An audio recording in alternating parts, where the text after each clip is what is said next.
The question here is not both absolute knowledge as well as relative knowledge essential for our existence? Yes, both are absolutely essential. Okay, because that is why I told you about paravidya, aparavidya. Aparavidya is relative knowledge, paravidya is absolute knowledge. And please know, in a simple form, simple way, absolute knowledge about yourself, consciousness, immortality, happiness, that is maintenance free. You don't need any other relative knowledge to protect it, develop upon it, perfect it more, or do anything whatsoever. Are you getting that point? It's so simple. Whereas in the relative knowledge is about the relative world, and relative world being continuously changing, you have to maintain it so well so that it doesn't change too fast to kill you.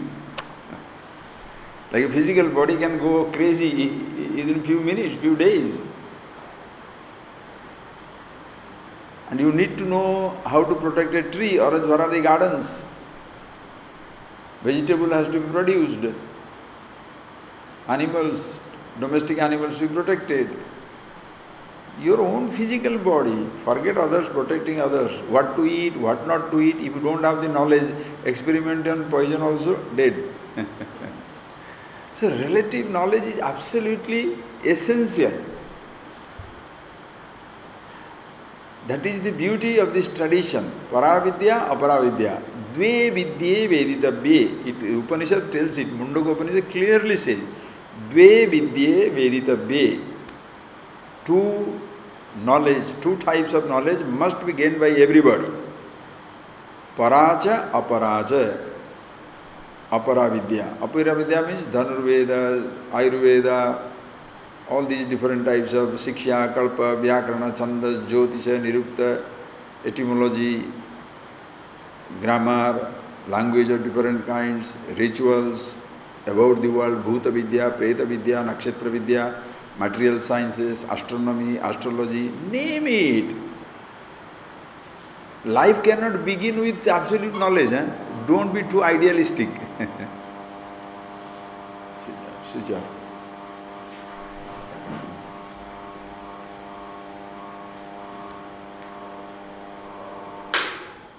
Yeah. What? See? Yes. If it is no aparavidya, what will happen? And if it is no aparavidya, can you sit down inside this humid house? Fans must go. Air conditioning is there. Not that without fan and air conditioning you are going to die, but your life will be more comfortable. But don't equate this comfort with absolute happiness. Comfort, yes, but don't equate comfort with happiness. Then you will be miserable. Because today people are comfortable, food is there, house is there, everything is there. We don't need anything else now. Very soon you will get it, because you get hit by the changes continuously. So to make it short, both knowledge absolutely essential. For a comfortable living, relative knowledge. For the happiness absolute, absolute knowledge, your knowledge about yourself. To be happy, know yourself. To be alive, comfortable, know the world. Both are needed. Okay? So, for example, if we choose to be one with the Supreme and do not build our society, will fail to protect all this. I think the question is answered, okay?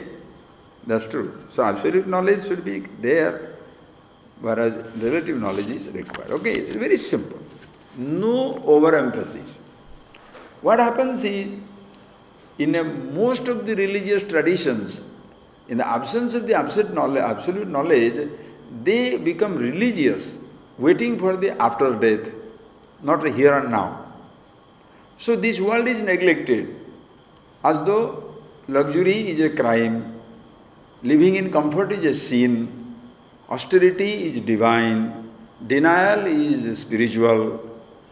With that type of mindset, everything beautiful becomes indulgence. Everything perfect and sweet and nice and sort of everything, whatever is wonderful, whatever is exquisite, suddenly you start looking down upon it. Austerity, denial, highlighted. Fasting is highlighted. Feasting, looked down upon. Poverty is spiritualized. Prosperity is looked down upon. No, friends. Both are fine. You have to clearly understand poverty does not solve the problem. Prosperity doesn't solve it either. If prosperity creates problem, poverty creates a problem of another kind. Don't think only riches only create problem. If you are poor, you have poor man's problem. You have prosperity, you have prosperous person's problem.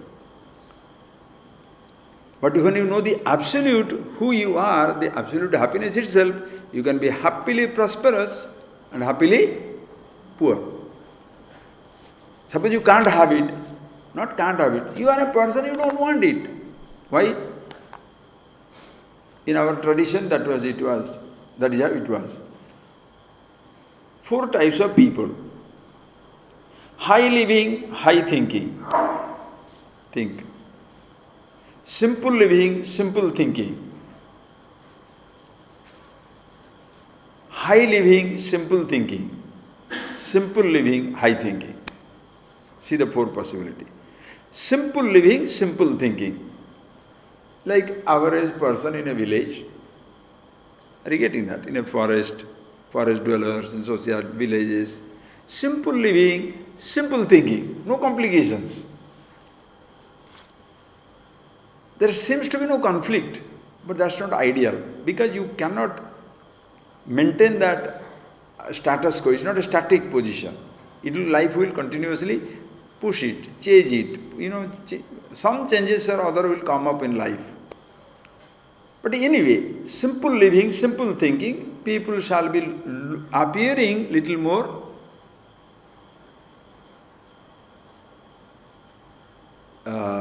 balanced, as though, or very quiet, satisfied.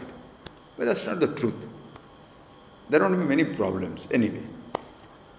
Then high living, high thinking is like what we call in tradition Rajarshi. A Raja, a Rishi. Rishi means what? Not Dadiwala, not the beard. Rishi means Rishanti, Jananti, Atanti iti Rishi. Those who know the absolute, Paravidya, they are all Rishis. Rishis don't know the truth. Those who know the truth, they are Rishis. And such people, they can choose. So they are Rishi. So that is why in this tradition in India, in this Sanatana Dharma, everybody is supposed to be a Rishi, Rishiputra. Everybody is supposed to be a Rishi. Because you are supposed to know the truth of yourself. That is the,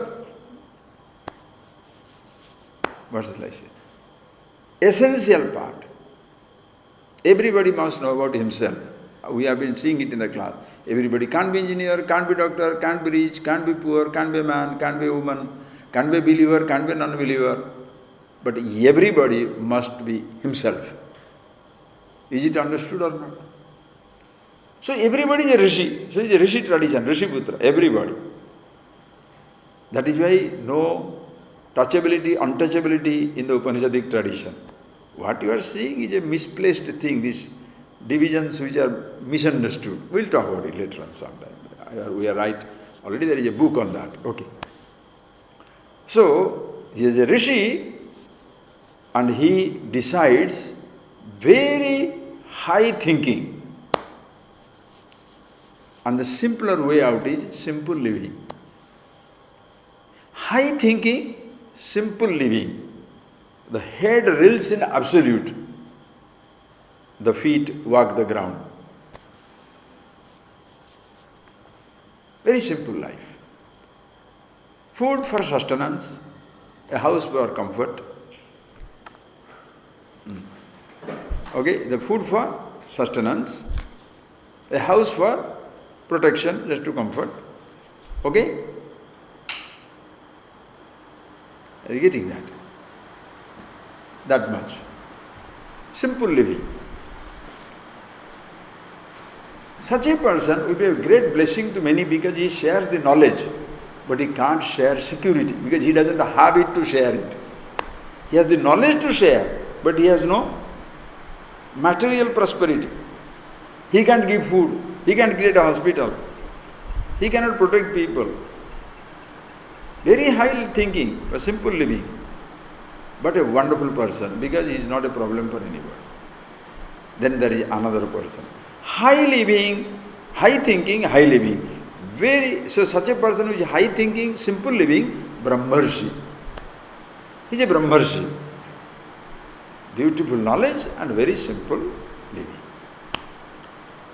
One who is high thinking and high living, Rajarshi, like a Raja, like a king. Access to enormous wealth and possibilities. Such a person not only can share the absolute knowledge, but also can share the poverty and problems, health, disorder, all these things of people. It's a huge blessing. Both body is taken care, absolute is taken care. How fantastic. That's a rare phenomenon. In the tradition there are so many people. Janaka was Rajarshi. Like Bhagavan says, Imam vivasvate yogam proktavan ahamavyam vivasvan manave praha manu ikshaka vibravit evam parampara praptam imam rajarshayo viduhu. Hey Arjuna, this knowledge I gave in the beginning of the creation to Vivasvan Manu, the son, then Manu. Vivasvan manave praha, Vivasvan told to Manu. Manu ikshaka vibravit, Manu told to Ikshvaku. Like evam parampara praptam, rajarshayo vidu, rajarshis, rajanacha rashayascha. The kings also knew, the simple rishis, brahmarshis, they also knew.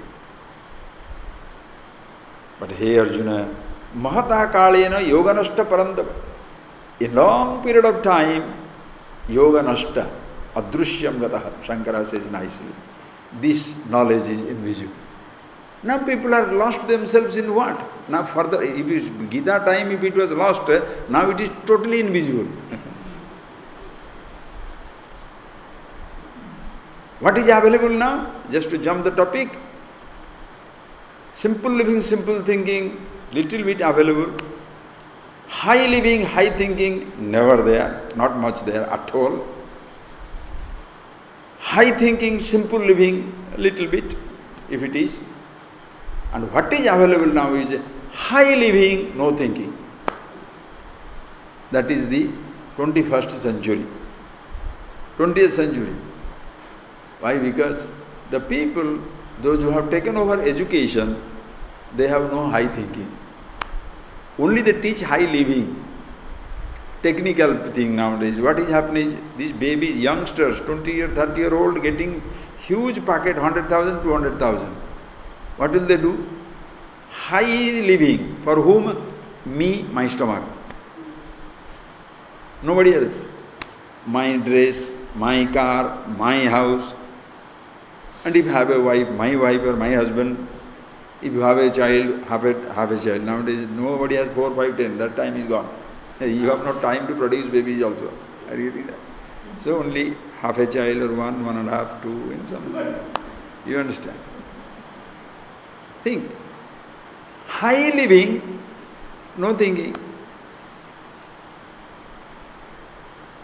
So in those days, if Krishna says, Mahatha kaleno yoganashta parantapa, in long period of time, this absolute beautiful knowledge, adrushyam gata, no more visible. Today what shall you say? You are getting that? So, 4 types of living. High living, high thinking, blessing. High thinking, simple living, also a blessing. Simple living, simple thinking, not complicated yet. High living, no thinking is useless. That is why both the types of knowledge have to be gathered. Everybody must be a rishi. Then, depending on your mental capacity, intellectual capacity, if you can be a person who can produce riches, do it. You cannot produce riches, don't worry. Share your knowledge, share your wisdom. What more you want? Tell me. How beautiful. But nobody should be free from this knowledge. You need not be an engineer, huh? But be yourself. Listen carefully. If you remain uneducated, you will be a simple person, not complicated. When you are educated, you become so complicated, your ahankar becomes a disaster. Are you getting that point, please? Your ahankar, this I thought ego becomes a disaster. I had been to Himalayas, and when me and another friend, we were walking in the mountains, 1973-74. Abada, 42 years have gone, I can't believe it, Ishvara. It has been fantastic life, because to get this knowledge so early, mind was very simple, teacher was fantastic. Few days, boom, boom. It was so good. When I went to mountains with somebody, and when we are going to mountains, no more in search of knowledge or in search of looking something. Just to see, if there are some nice people, why not see them? Because no, we have nothing to question anymore. Swamiji, our guru, our teacher, had given us everything. After absolute knowledge, what? Marking attendance everywhere. What has he got to say? Listen to that. I think that is right. Your brain must have a hole. Think of it. If you understand it clearly. So when you were there sitting down there with a sadhu, we are walking to Nilakanteshwar. And some 500 feet up in the mountains behind the Swargasram, there was a brook, a spring. And the mountain, there is a big rock. And just adjacent to that rock, he had put a little nice hut and a big veranda, small room, but he was on the veranda, very nice. And there is a spring flowing by. Beautiful atmosphere. We went and sat down there. Namaste. He's a bright, big man, very big man, from Punjab. I clearly remember that, so sweet. Then one person was passing that way, villager. So he came and did namaskar to him. He must be knowing him. He then said, "Beta, kidhar ja rahe ho?" Meaning, where are you going? And this man said, "I'm going to see the temple, I'm going to see the God, I'm going to the temple." And you know what he told him? "Abhi tak bhi patthar mein Bhagavan ko dhundte ho? Are you still looking for God in a stone?" Not as a sarcasm, with a concern. How beautiful. "Abhi tak bhi Bhagavan ko patthar mein dhundte ho? Are you still looking for God in the stone?" Don't look for God in the stone. See the God in stone. That's the difference. When he said, don't look for God in the stone, oh, this fellow is an atheist. He is a Nirguna Param Brahma. The fellow is all Nirakar. What it means is, see the God in stone. Don't dund. You understand? No dunding. No looking for the God in that. Because you will not find it. You see it in yourself. So beautiful. That particular line, that was enough. Then when the gentleman left, another person, one person who was with me, an American boy, he asked him a question.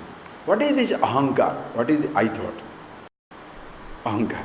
Simple way he explained. He said, "Beta, kya ho raha hai idhar? What is this?" He was telling in Hindi, so I have to translate. He said, "What is this?" "Oh, this is a brook, a spring of water. It's water flowing. Suppose it freezes, what will happen? Oh, it becomes ice. Okay, now if you are thirsty, will you like the ice or the water?" "Yeah, of course I like the water. Because if ice you take it in your mouth, how will it happen?" Your tooth will go, your tongue will go, everything will go crazy. So if you're thirsty, can you take an ice in your mouth? No, difficult. Suppose the ice melts, water, everywhere it goes. He said in the same way, ahankar, I thought, is infinity condensed. When you see the word I, the nameless is condensed in a name. Imagine. So the individuality becomes so hard, so complicated. Two people with strong individuality, water and water will have no conflict. Ice and ice will break each other. That is the modern generation.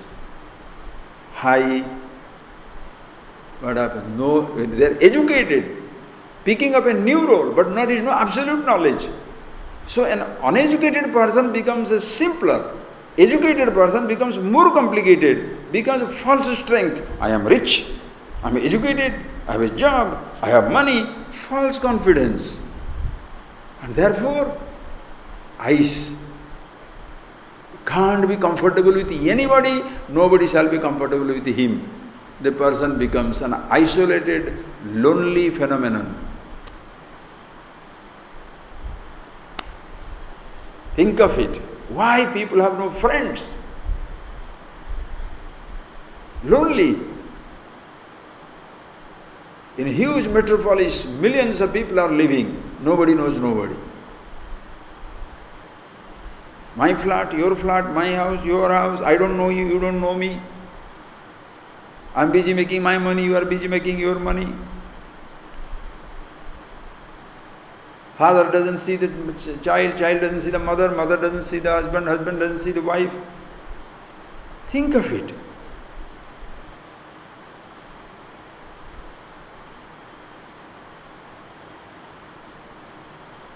So in education, you get that knowledge, when you get that relative knowledge, high living comes. Because all that knowledge is there to be translated into material prosperity. You are a professional. Professional means what? A professor, PhD, FRCS, MRCP, engineers, chartered accountant. What does it mean? How much of that knowledge you can convert to money. When you say you are an engineer or doctor or a chartered accountant professional, what people say? How much salary? Why people want best relative knowledge, best relative knowledge? Because best relative salary. Think. So high living, no thinking, therefore more problem.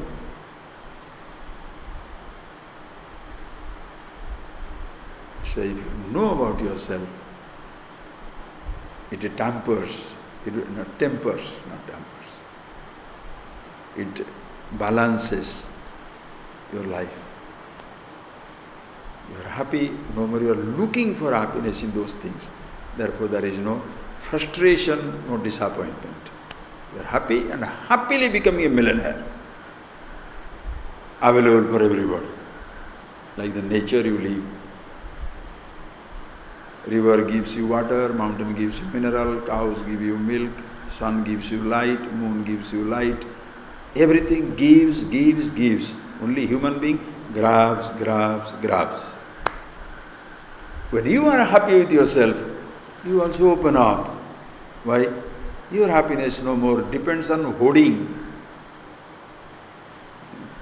Imagine the tree produces the fruit and it eats everything, doesn't give to anybody. What will happen to us? Human beings also should be like that. You have capacity to produce.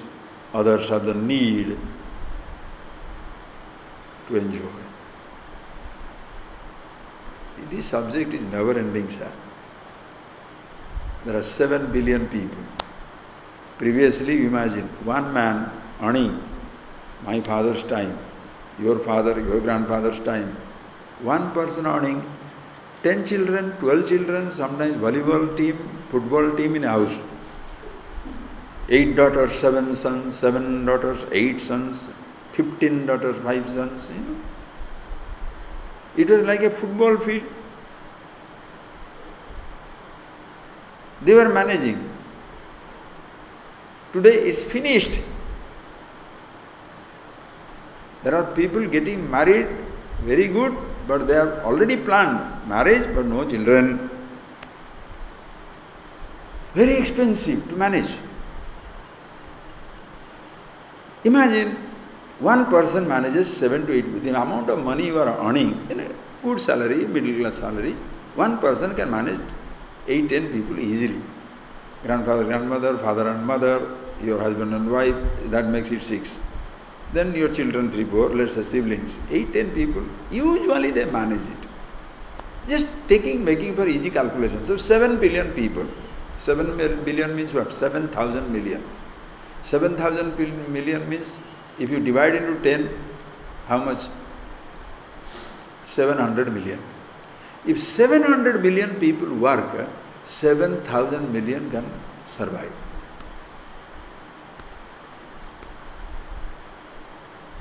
They can take care of their food, take care of their accommodation, take care of their dress, take care of their hospital, every possible way. Is it happening? Person enormously rich, no children. One person. So after his death, what is going? It goes to cows, dogs, cattle, you know, what is that? Kitten, you know, what is that? Cats, birds, pets. Think.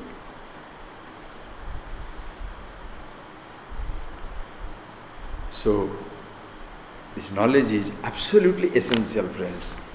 Okay? Let everybody know about this. The world becomes a beautiful place.